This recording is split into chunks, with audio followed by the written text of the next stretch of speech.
বুধবার সকালে মাটিগাড়ার হাসপাতাল থেকে ছাড়া পান শঙ্কর ঘোষ। ডান হাতের লিগামেন্টে চোট থাকলেও তার শারীরিক পরিস্থিতি আগের তুলনায় স্থিতিশীল। সোমবার নাগরাকাটার পরিস্থিতি খতিয়ে দেখতে গিয়ে হামলার সম্মুখীন হন বিধায়ক শঙ্কর ঘোষ এবং সাংসদ খগেন মুর্মু। সেদিন হামলার স্মৃতি রোমন্থন করে বিজেপি বিধায়ক জানান, প্রচণ্ড পাথর বৃষ্টি চলছিল। শুধু তাই নয়, খগেন মুর্মুর মুখে রক্ত দেখে আঁতকে উঠেছিলেন তিনি। খগেনদার যেভাবে রক্ত বেরিয়েছে আঁতকে উঠেছিলাম। ওই বোল্ডারটা ওনার মাথার বদলে আমার মাথায় লাগতে পারতো, সমীরদারও লাগতে পারতো। উন্মত্তের মতন পাথর বৃষ্টি হচ্ছে।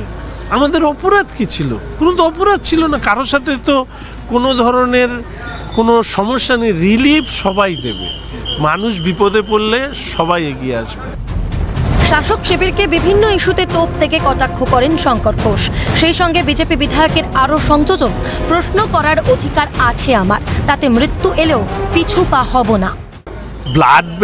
ব্লাড ডোনেশন ক্যাম্প বন্ধ করে, বইয়ের লাইব্রেরি পোড়ায়, এখন তো রিলিফ ক্যাম্পে হামলা করে। আর কত নিচে নামবে এরা? আর প্রশ্ন করার অধিকার আমার আছে।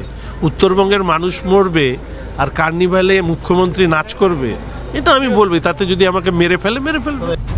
জলপাইগুড়ির নাগরাকাটায় বিক্ষোভের মুখে পড়ে গুরুতর জখম হন শঙ্কর ঘোষ। তারপরেও কোনো নিরাপত্তা নিতে রাজি নন তিনি। তার দাবি, সাধারণ মানুষই তাকে রক্ষা করবে। আমি নিরাপত্তা এখন পর্যন্ত নিইনি, এখনো নিরাপত্তা নেওয়ার কথা ভাবছি না। আমি ভাবি যে মানুষের জন্য কাজ করি সেই মানুষই আমাকে রক্ষা করবে। আর মানুষ আর যদি মরতে হয়, রেডি টু ডু। তিনিও কিন্তু রাজ্য সরকারকে এক হাত নেন এবং পুলিশি নিষ্ক্রিয়তার অভিযোগ তোলেন। পাশাপাশি একই অভিযোগ শঙ্কর ঘোষও তুলছেন।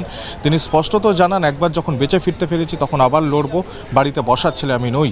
ক্যামেরায় সৌমেন্দু মজুমদারের সঙ্গে পার্থ প্রতিম দাসের রিপোর্ট, ক্যালকাটা নিউজ।